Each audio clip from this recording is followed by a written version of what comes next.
That's what's going on. Hi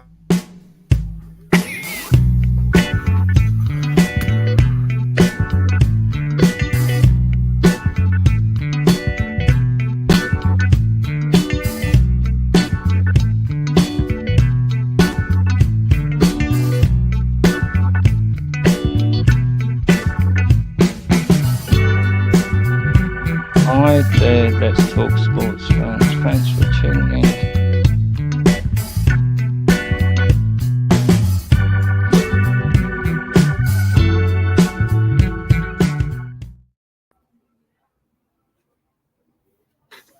Good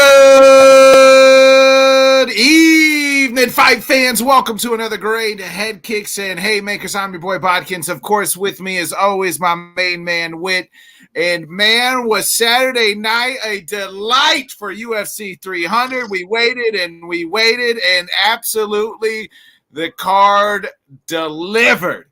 I mean, it is Wednesday, and if you have not, everybody in the whole world, whether you're a UFC fan or not, has seen the moment where Max Holloway points at the center of the octagon and Justin Gaethje obliges, and then the knockout heard around the world, seen around the world. I mean, you name it, everybody has seen it, known about it.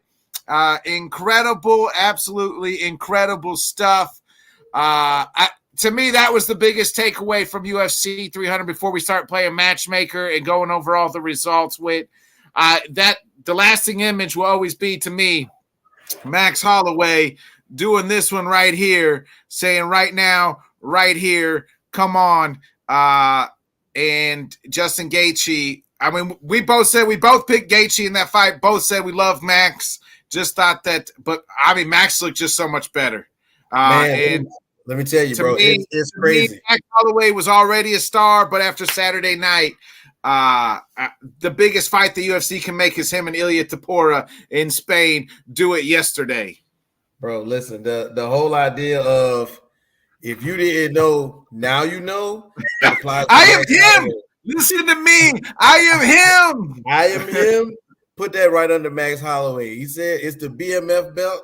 The baddest motherfucker. He said it's the most blessed forever. Belt. Blessed man forever. Okay, you might as well go ahead and change it. Let's start from the beginning, bro. First of all, if you don't know, this is Headkicks and Haymakers. UFC 300 was something me and my bro Bikins been talking about since last year when we knew it was going to happen.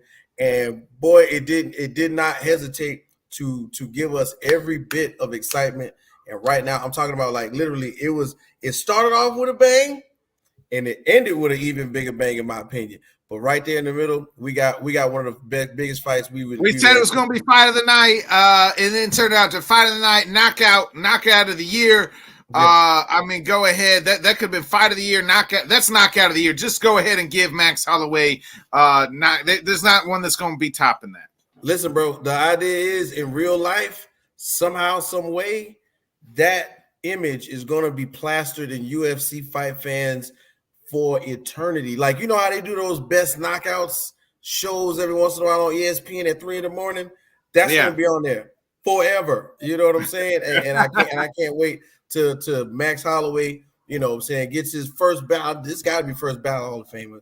Just due to his entire length of time fighting. We started, I think, at like 21.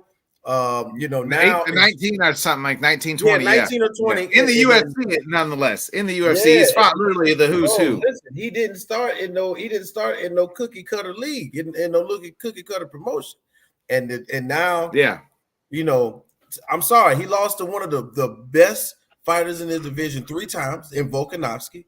But once he got past that, what else? Nobody you can see. If there wasn't Alexander Volkanovski, we'd be looking at Max Holloway as the greatest fighter, like the GOAT of the featherweight, and then some, because he's beaten everybody in that division for the most part, right? Like other than Volkanovski, you know what I mean? Like he fought Conor when Conor was on the upcoming. Conor beat him in a close decision, but you know he's never been knocked down. I mean, I guess if you want to call that a knockdown on Saturday, you can call it a knockdown. Never been knocked out. You know, it's just been He's been pieced up and beat Volk 3 times. But, man, I mean, right now he could be entering his prime. Max Holloway's only 30. That's what's even more crazier is this guy's only 30.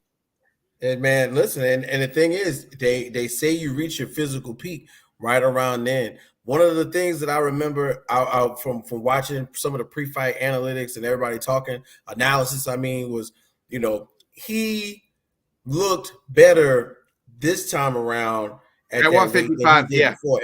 He looked better at 155 than he has ever been before because he took the time to have a full camp. He had his body adjusted, and to me, like, it looked like he belonged at 155. So he didn't look sluggish, slow, too big. Like the cardio was off. It looked like a good, ready, healthy Max Holloway to me. Same. I enjoyed it. The whole card. The main. We'll start back at. I wanted to get that out of the way because and we'll kind of go from who's next there in just a minute. But let's get to the main event. Alex Pereira. I want to get this notion. There's a notion that Chael Sonnen had put out with, Herb Dean was getting ready to stop, kind of chime in, but, Alex pushed him off where after Jamal kicked him in the dick and Alex just kind of pushed Herb and said, "No, I'm good here." If you watch closely, though, everybody's like, well, Jamal disengaged. I'm like, no, Jamal dapped him up and was ready to go back. Like, they dapped him afterwards. He shook Pierre's hand after he pushed Herb Dean. They did this number. It was like, "Hey, you good?" "Yeah, I'm good." And then put his hands up. And then 2 seconds later, he was put down. So let's get rid of this notion that, they needed to be separated. They weren't separated. Yeah, Jamal Hill was ready. And then Alex Pereira put his lights out and then just was, hey, that was like after dinner. That's like that dinner, he's like, mom's like, "Hey, look what I made for y'all." And it was the best meal you ever had. That's what Alex Pereira did. He just said, "Hey, look at this." Jamal Hill talked a lot of shit going into the fight. Alex never talks any shit. He just stares blankly into your soul and then murders you. And that's what he did to Jamal Hill on Saturday night. Man, listen, dog, it's one of those things where if you're not familiar with the meme, the TikTok dude, he's like seeing you do something difficult, and he goes and shows you the easy way to do it. Like, I was like, this is the easy button. Like, he did not break a sweat almost, in my opinion. And I want to just say, like, that shows you a man's toughness right there. I don't know what I'm going to finish after you kick me in my dick, okay? We got to stop. We got to stop everything. We got to pause. I need that whole – I think it's like you get a whole, 4 minutes if you get kicked in the 5 minutes. Yeah, you get a whole – I need that whole 5, bro. Give me a Gatorade. Let me power back up. But he went, "Nah, I'm good." Pushed him off. Herb Dean said, "Go." And I think it's not necessarily a bad thing, but I think the bravado of Jamal Hill was like, yeah, he ain't gonna do that shit. Nah, he did that as soon as he got the opening, which it was only 2 seconds afterwards. It was it, and I think that somewhere in there, the next scary thing is that what else does he have to do but move up one more weight class? That'd be crazy. I'd like to see him. He just started at light heavyweight, so I'd like to continue to see him clean out this division. Still got some fights in there, and let's get into that with like who should contend. What's next for Alex in this lightweight division, light heavyweight division? He's beaten Jan Blachowicz, who is 4, who's hurt, and then he beat Yuri Prochazka. Yuri coming off the nice win over Rakic Saturday night as well. Is kind of called for a title shot, would like a rematch. I would be okay with the rematch. I thought the first fight kind of ended prematurely, but Magomed Ankalaev has every right to. Listen, first of all, shouts out to Yuri Prochazka because they got him on the fight card for a reason. He's definitely out here proving to people night in and night out that he's right there, if not at the top of the rankings. He should be, especially in light heavy. But I think you hit the nail on the head with this one, man. It's really okay. Jan Blachowicz, great fighter, awesome guy. Didn't really show me nothing when he fought Pierre the first time, But to me, the matchup wise that I'm interested would be Prohaska and Piera again. Maybe June, August, summertime, end of summertime. You know what I mean? Because it, like, once again, unless we see some fluctuation in the rankings within the next 5 to 6 months, Pierre don't got to do nothing but wait. Nothing. Count money. My only biggest fear, if they do him and Yuri again, I don't know if you noticed, but the last time they fought, the leg kicks got to Yuri and he was standing, and then Rakic did the same thing, and Yuri needs to learn to check a leg kick for the life of him. He can't do it. And if he's going to go in there and not be able to check leg kicks against Alex Pierre for the second time, it'll be the same result as we saw the first time. And this is right here where I'm looking at right now. Somebody that is going to eventually, and I feel is like it's going to jump up in the rankings sometime in the near future. If we're looking at under 4, under Jan Blachowicz, of course, you know what I'm saying? I'm looking at 8 right there, bro. And we got Khalil Roundtree. Yeah, I was getting ready to say my guy Khalil Roundtree. I'm very high on Roundtree as well. If I was gonna play matchmaker, I'm gonna play matchmaker here. I would like to see Alex and Ankalaev, and then let Yuri and Jamal fight, and I would give Roundtree and Rakic. Roundtree and Rakic does sound like a good one. Roundtree, and the thing is, Krylov is Nikita is an interesting, and the thing is, it's an interesting matchup.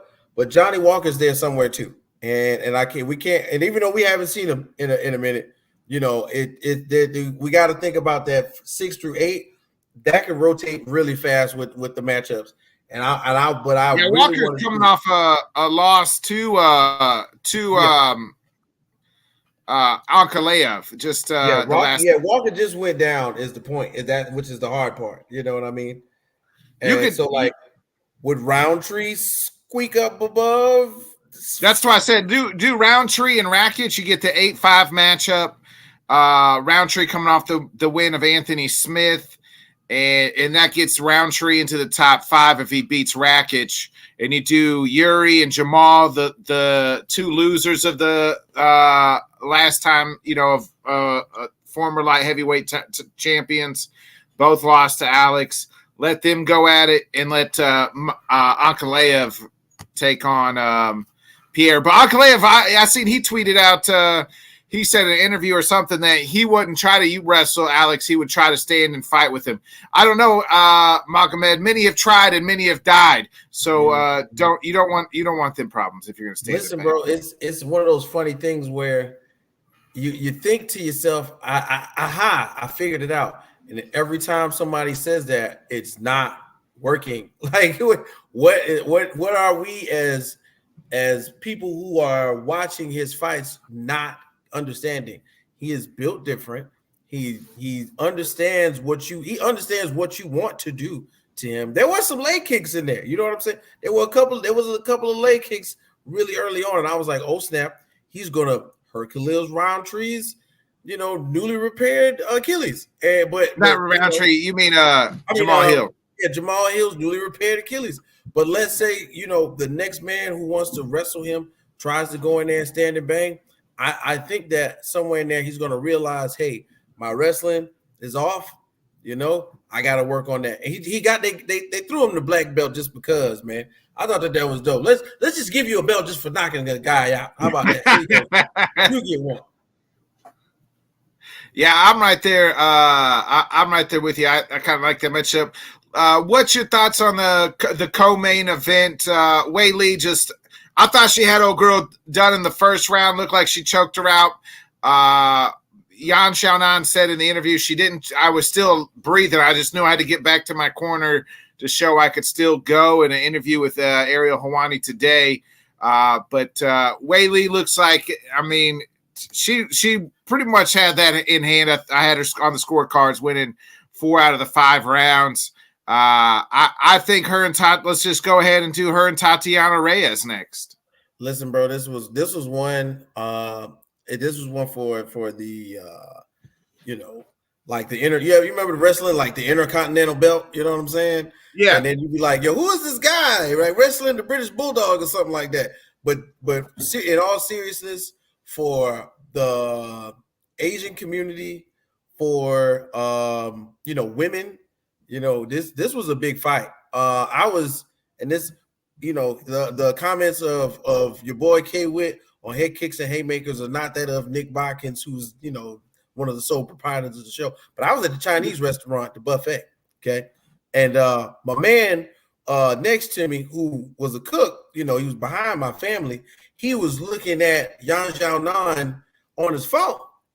And I was like, I elbowed him because he was, they eating their noodles and they're relaxing. He's on a break.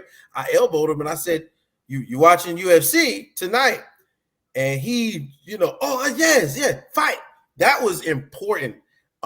Even though, Yan Xiaonan lost, Zhang Weili won, the community as a whole, I think, was brought together. Just like somewhere we find out that we're going to eventually have a UFC Africa, where they probably go to South Africa to see my guy DDP fight. Don't be surprised if that Asian yen starts looking real good to Uncle Dana. We go over there to Jiangnan province or something like that. You know what I'm saying? And have a nice match out there because, hey, UFC is international.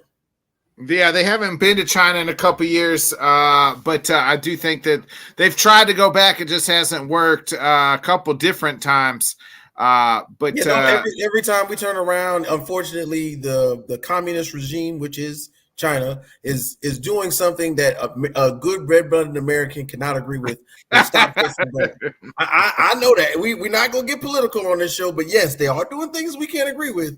But you like your Samsung and your iPhone. Okay, guess where it comes from? Okay, so let's go over there, have a good UFC match. Me and Botkins, we'll watch it at like 4 or 5 in the morning because the time difference is crazy.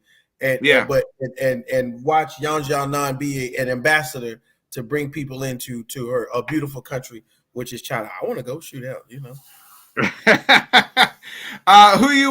do you like Weili to fight next? Is it Tatiana's next for her? That's who I think it is. With this right here, of course, we really looking at a really good idea just to have Tatiana Suarez. What I was thinking was maybe a title eliminator of some sort, where we might be able to squeeze in Marina Rodriguez. Of course, unfortunately, I would have been Andrade right there. Andrade just beat Rodriguez on Saturday. Exactly, and that would have been where I'm at. Mackenzie Dern just lost. All the girls I'm thinking about who would have somehow been in like a title eliminator, they took really tough L's. So all you got really right now is Tatiana Suarez.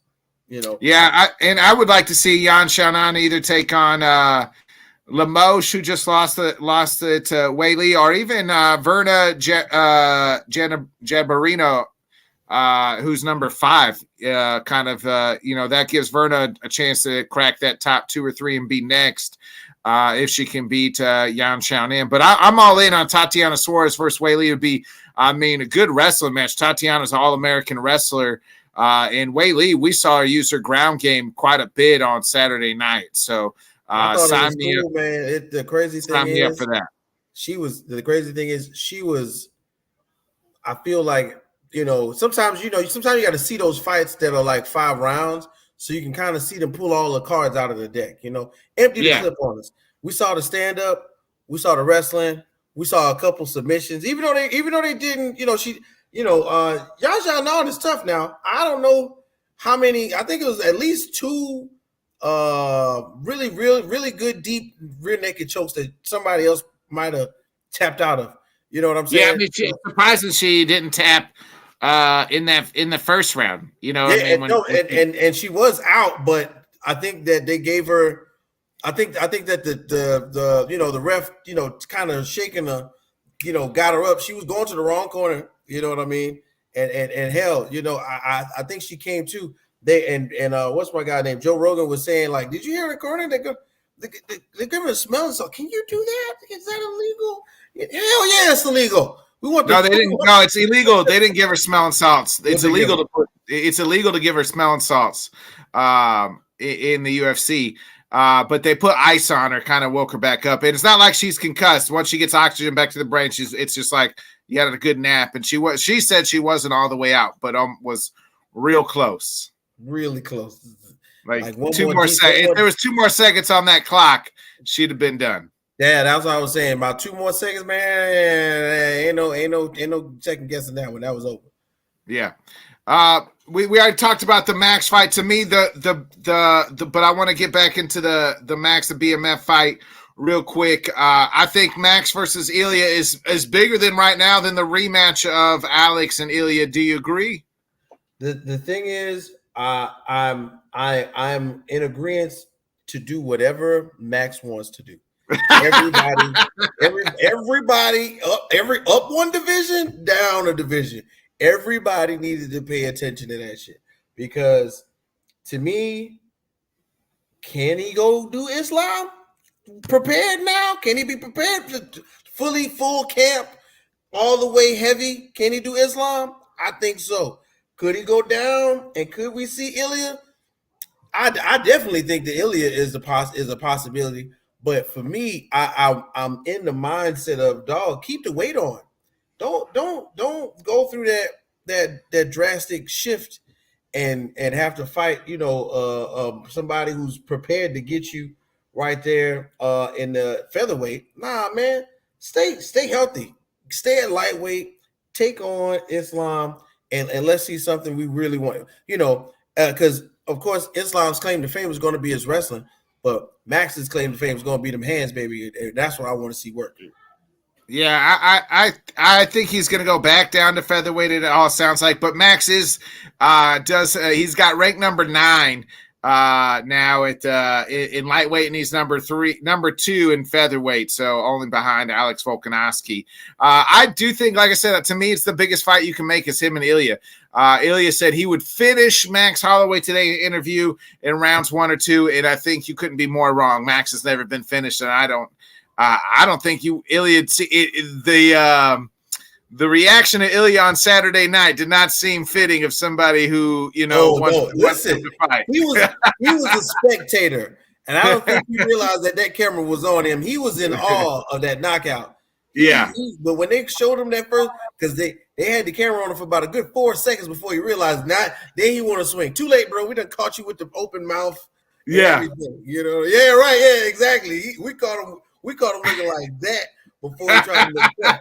Okay, so we know you worried about that hand speed, okay? Because that was that.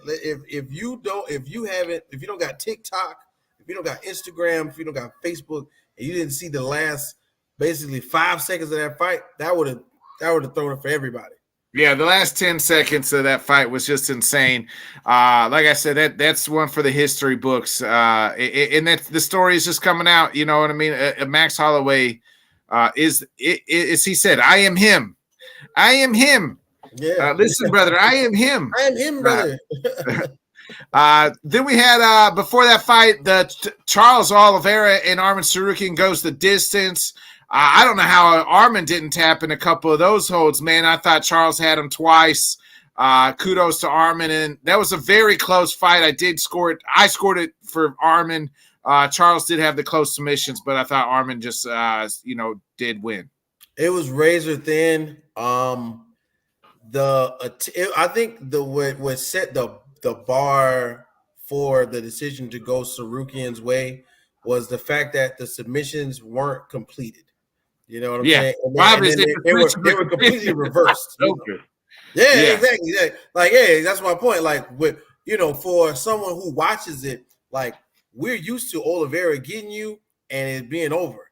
He had him twice, if not three times, basically. Right.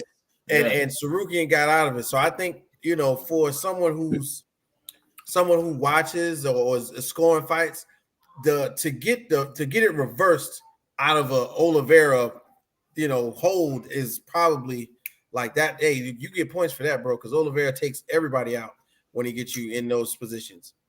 Yeah, Arman, after the fight, he said that the UFC did talk to him. Asked him to fight Islam in 2 months' time.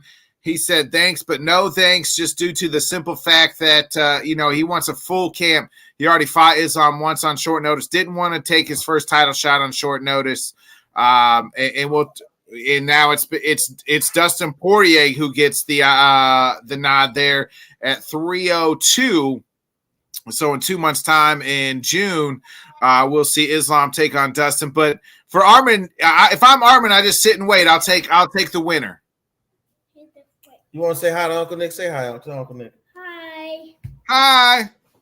Hey, where's BJ? Where you at? You stay up and watch the fight Saturday?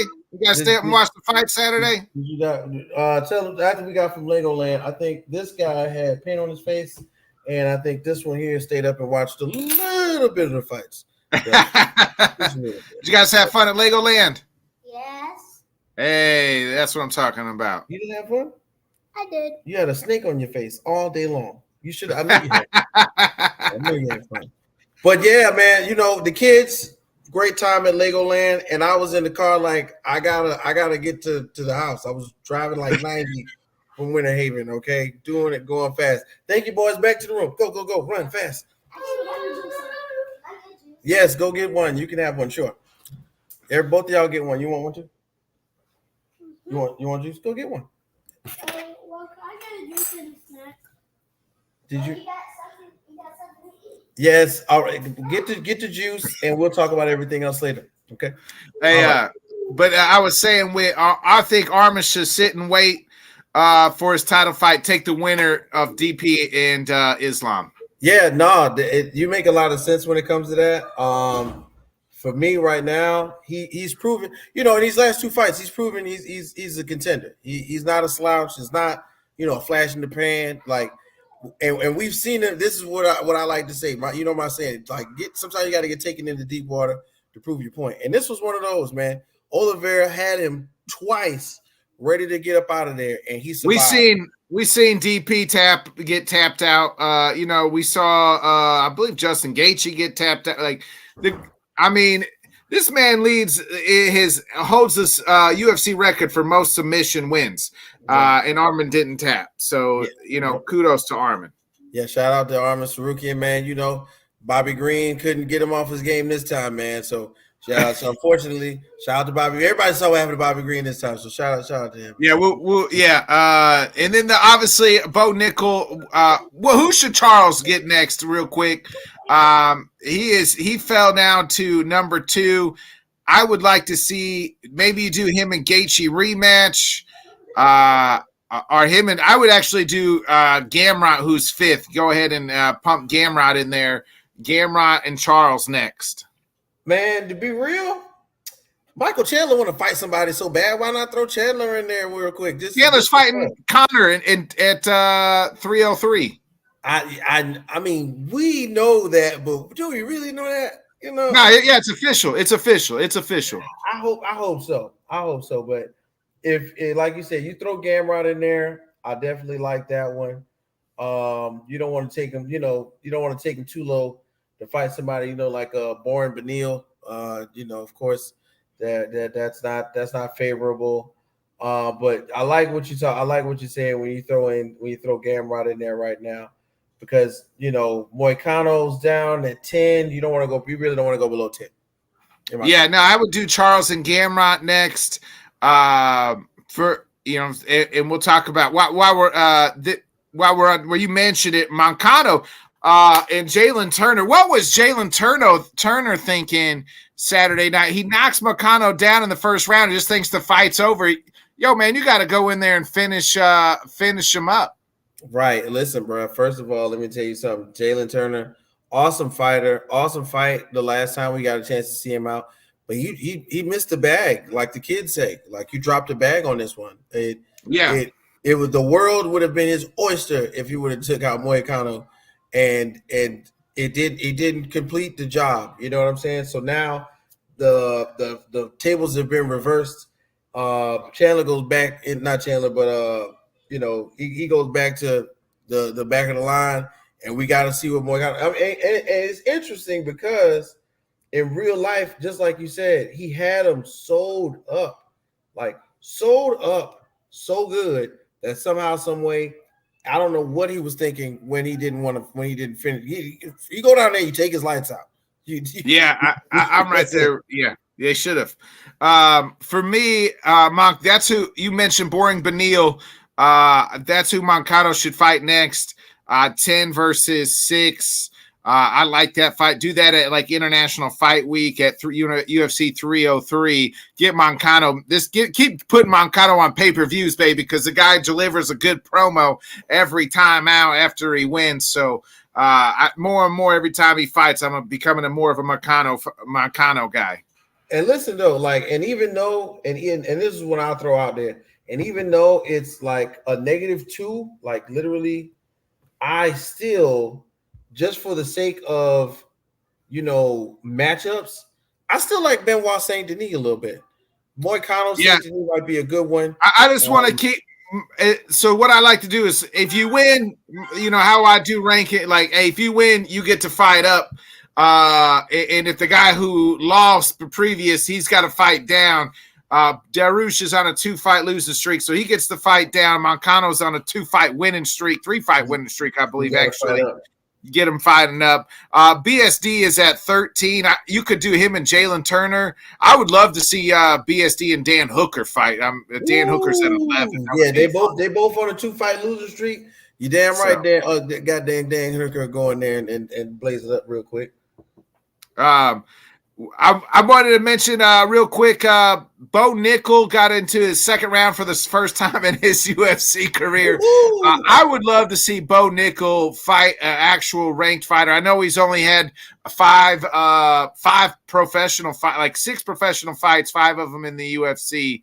But I'm looking at just go ahead and give him Chris Curtis or KO Barlarho, or even Paul Craig at 13. Let Bo Nickel fight one of them two. Listen, man, it's and it's cool because you don't want to give him like that meteoric takeoff, because of how much he's been dominating that lower level competition. But Khamzat is at 11. Yeah, I mean, he said he would fight Khamzat right now. Khamzat is due to fight Robert Whitaker. If that's been announced. And okay, Khamzat right there at 11. Because I'm trying to look under 10. So if Jack Hermanson and like you put Kyle Barlow, yeah, right there in the main vein. Barlow just won one. Hermanson is a great idea. Anything else? Because, like you said, Khamzat has definitely got a fight coming up. So, what's up, Denzel? I would love to see how that would come together some type of way, because those fights stylistically, to me, scream like, hey, main card, but maybe not the main. Maybe for opening of the main card. Another pay-per-view. Yeah, I'm good with that. Give him Barholo or even Paul Craig. Paul Craig likes to wrestle, so why not? Why not Bo Nickel versus Paul Craig? Bo Nickel versus Paul Craig. Everybody on the mat.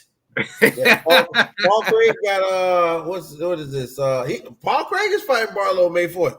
Oh, they are? Okay. Well, hey, that's right around the corner. That's in like 2 weeks. That timeline still fits for the. You're right. Yeah, winner gets Bo Nickel. I don't know if you want to call that a winner. Yeah, winner. Our loser gets Bo Nickel. You know what I mean? It don't matter. It don't matter with Bo Nickel right now. Your guy Cody, I told you, Cody Garbrandt, he didn't get knocked out, or did get knocked out up there, or he got tapped out. Right. But what should be next for Davison Figueiredo? They opened up the card in incredible fashion. I think I would love to see Figgy versus Peter Yan or somebody like that. Where's the bantamweight here? Figgy. Figgy is 6 now. Shoot, him and Henry Cejudo would be fun. They're kind of friends though, so I don't know. Give him Peter Yan or Cheeto. Figgy and Cheeto would be a great fight. Figgy and Cheeto. I would just to do it. You know what I'm saying? Somebody that's right there. Like you said, you want to fight somebody up that's been winning. So you could do something cool. Figgy and Rob Font. I like Rob Font. He just beat Rob Font. He beat Rob Font last time. I like the idea of doing it again. That's like it wasn't a bad fight to watch. I like to see Rob Font again in the streets. Figgy at 6 versus Cheeto at 4 makes perfect sense to me. Cheeto coming off the title loss. Figgy 2 fights now in the bantamweight, 2-0 as a bantamweight. Go ahead and I think Peter Yan is hurt, or else I would do that fight. Yeah, this is a great idea, a great time for when, just like you said, Cheeto's got the loss, Figueroa's got the wins going. Let's meet in the middle, and let's pretty much like maybe I wouldn't necessarily do a title limit, but it'd be a top 3 eliminator. That puts Figgy, if he beats Cheeto, either right there is next or one fight away. So I kind of like that fight. We already talked about what to do with Yuri and them boys. Who else was there? Are we missing? I feel like we're missing a fight. Oh, I would be remiss if I didn't talk about my girl Kayla Harrison. I told you she's going in there and she handled Holly Holm. Handled her. Go ahead, give Kayla Harrison her damn title shot right now. And then let me ask you this, Whit. Is the biggest fight the UFC women would be the biggest fight in women's history, UFC women's history, Kayla Harrison versus Amanda Nunes next year? Listen, bro. Is that the biggest women's fight they could ever make? Listen, bro, if they could get Nunes to feel like she want to whoop some ass, that would be. She was posted on Saturday night. I think she was waiting for that call out from Kayla, and it didn't come. Kayla said she ain't been around, so why am I going to call her out? I'm calling out the champ. Now it's being reported Kayla kind of said that she thinks Rocky Pennington's hurt. So you do Kayla and Juliana Pena, and then when Rocky comes back, Kayla takes the title. Next year, the return of the Lioness Amanda Nunes versus Kayla Harrison. One fight only, right?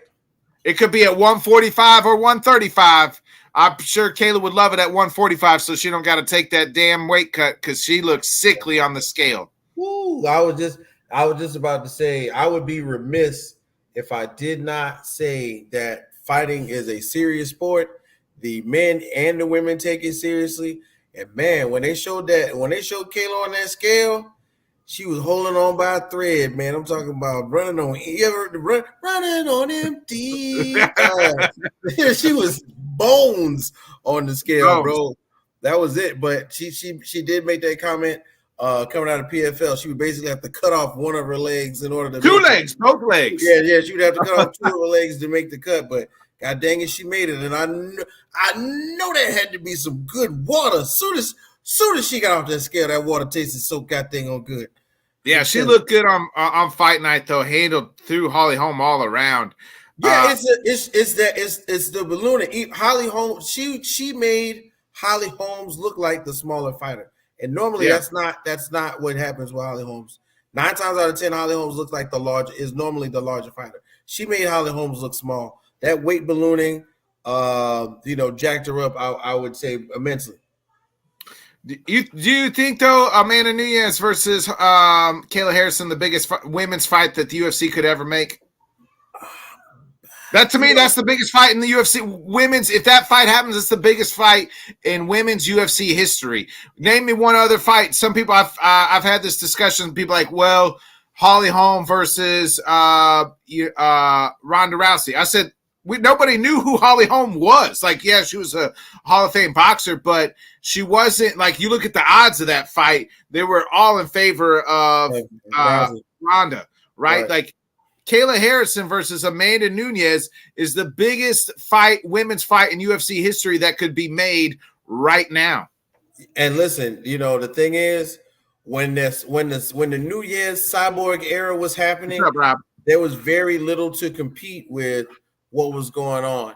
But right now, with Kayla coming into her own, having a following, having had already come from another promotion into the UFC to take on a great like Holly Holmes, I think you got a point there. Amanda Nunes will pick up the check. Put that in the trash for me, buddy.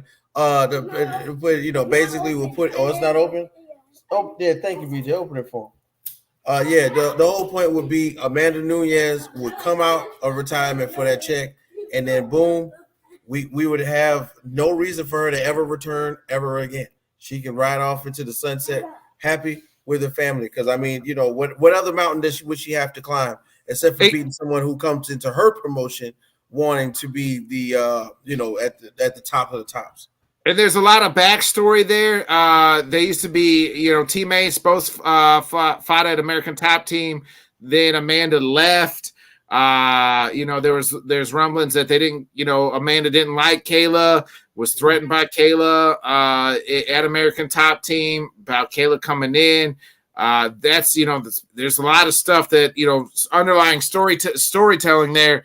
If it happens, and for Amanda to be tweeting on Saturday night after Kayla's fight tells me that she would be interested in that fight. And if I'm Kayla Harrison, number one, you become UFC champion, and you bring Amanda back. And if you beat Amanda, then you have declared yourself as your 2-time judo gold medalist champion. You are the greatest women's combat sports person in history. Judo, PFL, UFC. She would have technically. She's got about 3 fights she's got to win to get to that point. But we'll see, because I think it could be her and Juliana for the interim. She beats Rocky. She does that, and I would favor in both her and against Rocky both. And then Amanda Nunes, man, I don't know. At that point in time, we hadn't seen Amanda in over a year. It would be interesting. So, but listen though, the itch happens, man, and I can only imagine, watching it from a champion standpoint. Like I used to do that. I think I could get her. And then, you look around, the room's full of people. You think I could do it? I think I could do it. You don't think I could do it? I bet you I would. And then boom, that's how this conversation starts. Then you pick up a phone. Then you text Dana. Right. Hey, you sound like Chad Ochocinco saying Ochocinco said he could take on Max Holloway. I'm gonna be shaded in this one with him. Say no, you can't. No, you can't do it. Yeah, I don't. I love, first of all, shout out to Uncle and them on Nightcap. But I was like, Chad, first of all, he think he can do anything. He is an athlete. He think he can do anything. He got knocked out one time. Leave it at that. Just leave it at that, Chad. Okay. Whip, before we get into I pick your brain about Haney Garcia, real quick, I did mention Conor versus Chandler has been officially announced. UFC 303 in June. It is officially announced. That is going to be the main event for International Fight Week. Prior to that, Islam versus DP at 302. Dustin Poirier gets his third and last and final crack at the lightweight title. This is it for him. If he doesn't win, he might as well hang up the gloves, because he'll be in no man's land. 3 different times you had a crack at it, 3 different times, 3 different champions. And I don't think, if you don't get it done, which he is huge underdog going into it. I looked at the odds. Islam is plus 500. And then also announced as the co-main event of that 302 is none other than former middleweight champion Sean Strickland versus Pablo Costa. All right, so that'll be interesting. Not to jump off of the train here, but I just looked at the UFC website and I see a little something interesting, my brother. I see a UFC fight night on June 22nd with Whitaker and Chimaev. I gotta keep my eye on that one. Yeah, I told you. Yeah, I said that. Yeah, I said that earlier. Yeah, I know. I just want to keep my eye on it. Yeah, I just want to see what happens with that. Well, they said the winner of that gets a title shot. Yeah, shout out to Rob, man. Let's go, Rob. Just everybody knows what I'm saying when I say let's go, Rob. But nah, man, for real, DP, Dustin the Diamond, make us proud. You know what I'm saying? Like, don't even. In all honesty, I feel like Dustin Poirier is another one of those careers where he could walk away and we gonna respect him. Cowboy Cerrone to link it. When we just had WrestleMania 2 weekends ago, and the whole thing was about, can Cody Rhodes finish the story? Can he finish the story? Now, in a month's time, it'll be Dustin Poirier. Can he finish the story? Can he get it done? 2 times he's lost the title, and can he get it done this time? Is third time the charm for Dustin Poirier? I'm intrigued, and we'll break it down when 302 happens. But which fight out of those 3 fights, though, excites you the most? To be real with you, did you say Strickland and Paulo Costa? Yeah.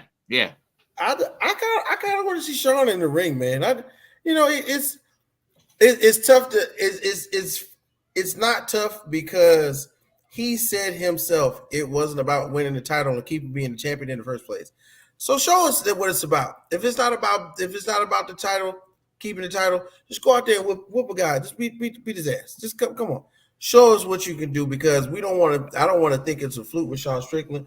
He put on a really great exhibition on multiple occasions, but of course he lost to the now champ.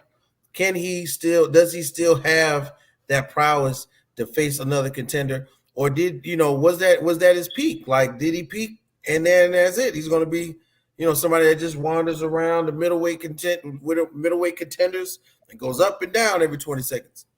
It's for both of them really, because Pablo's coming off of the loss to Rob Whittaker last time out, so he needs this one to kind of get back in that title contention. So that's a big fight. I agree. I would be. I think I love my Mike Chandler versus Conor. It's the fight we've been talking about for over a year and a half. When it's going to happen, contracts have been signed. It's ready to go in 2 months' time. And that could be the last time we ever see Conor McGregor in the octagon as well. He's got 2 fights left on his contract. If he loses to Mike Chandler at once, and that's at 170, I don't know what's left in the tank or what's left to prove if you're Conor McGregor. It might be all over. So that's the fight you want to watch because it could be. We don't have too many times left. We're going to see the Mac back in the octagon. Let me tell you something, man. First of all, shout out to Conor McGregor the other day when one of my family members, shout out to my cousin, came to my house. We were doing some family things because we're going through a tough time right now. And he pulled out some proper 12 Irish apple. That shit was good, okay? I just wanted to let everybody know that if you ain't tried no proper 12 Irish apple, go ahead and put your Crown Royal apple down. Pick up some Irish 12 Irish apple.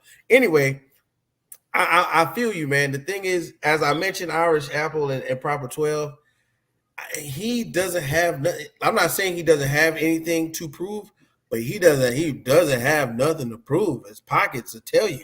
His pockets will scream at you and say he's okay.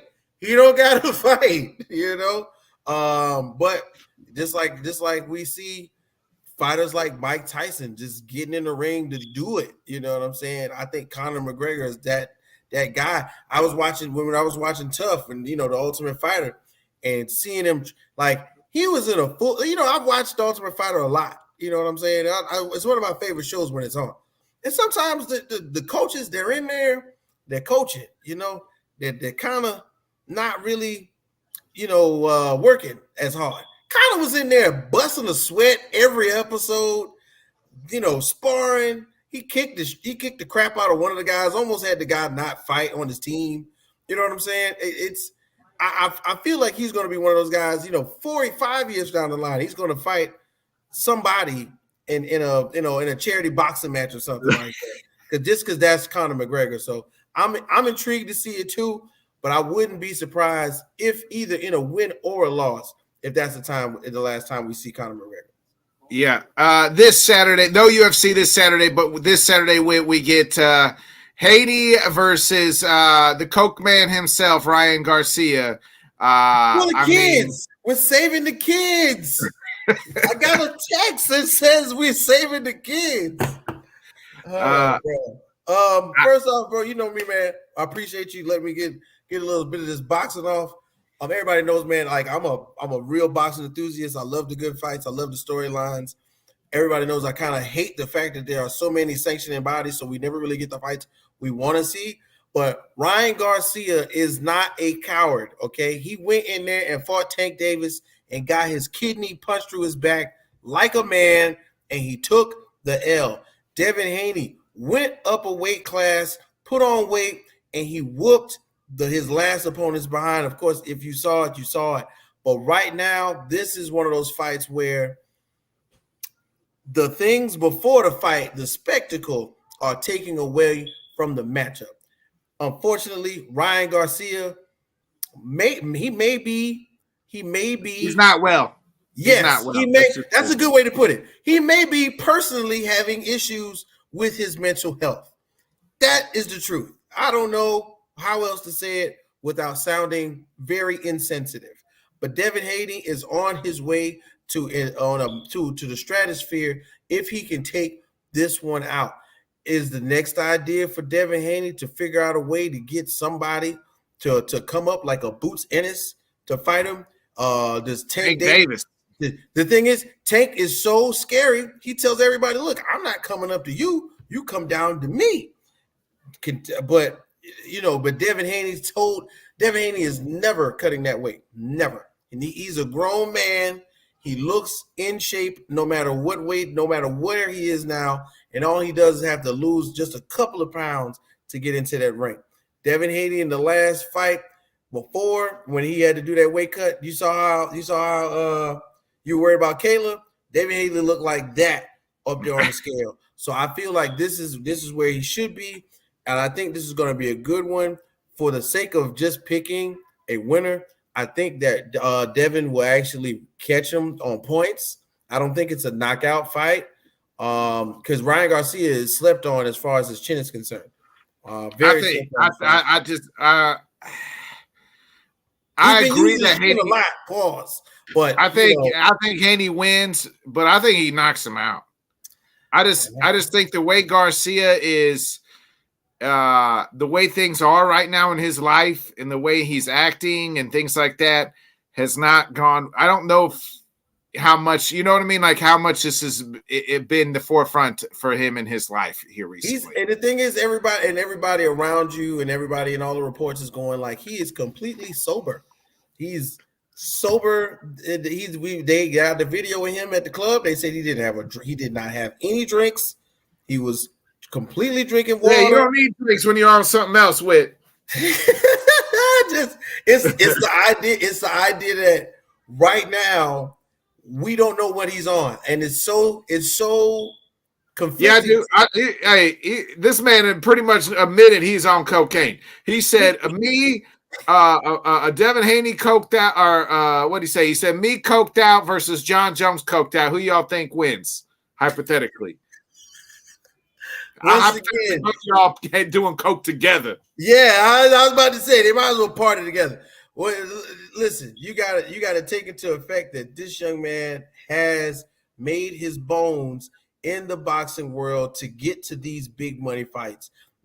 Don't sleep on the idea that Ryan Haney could land a punch that could put Devin Haney on him. Ryan Garcia could land one of those punches to put Devin Haney on the map. It's a possibility.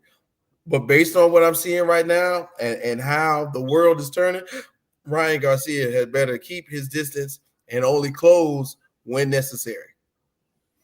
Yeah, we'll see. We'll see what happens Saturday night. I'm looking forward to it. Man, I thought the great pacing of UFC real quick on the pacing of UFC 300 was incredible. Just how they did everything. Boxing, take notice. I don't need to sit through 3 hours of one fight and then get to the 3 hours later to the next fight.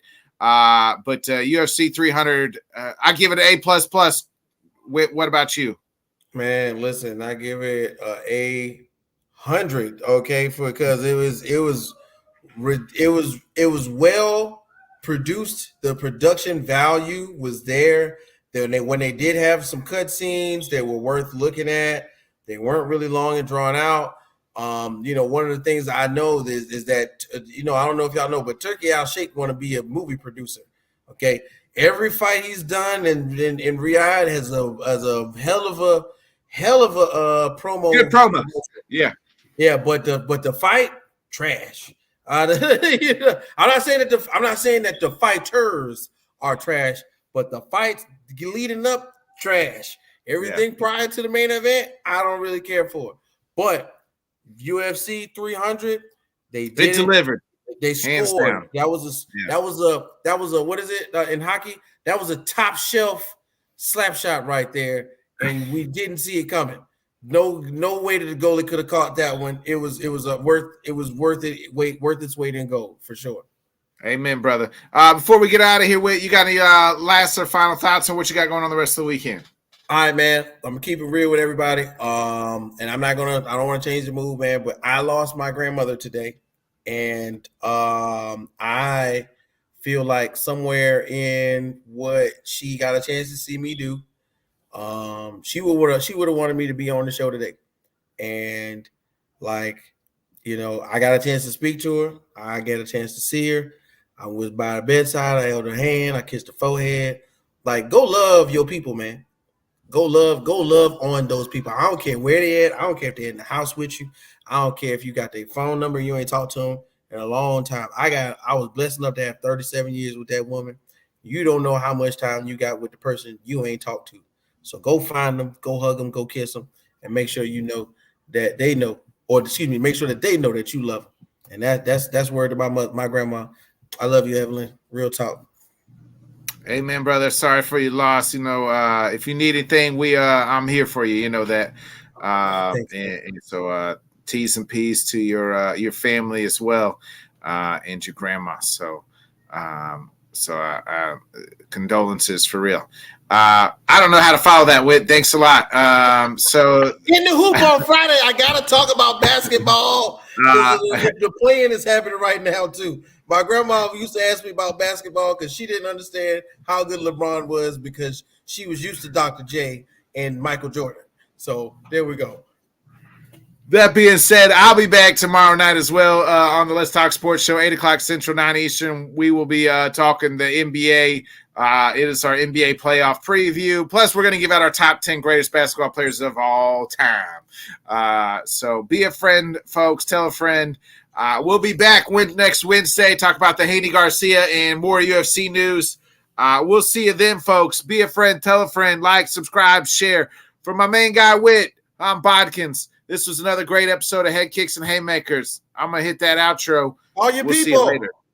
Thanks so much for joining us, and until next time, let's talk sport, fans. Thanks for watching.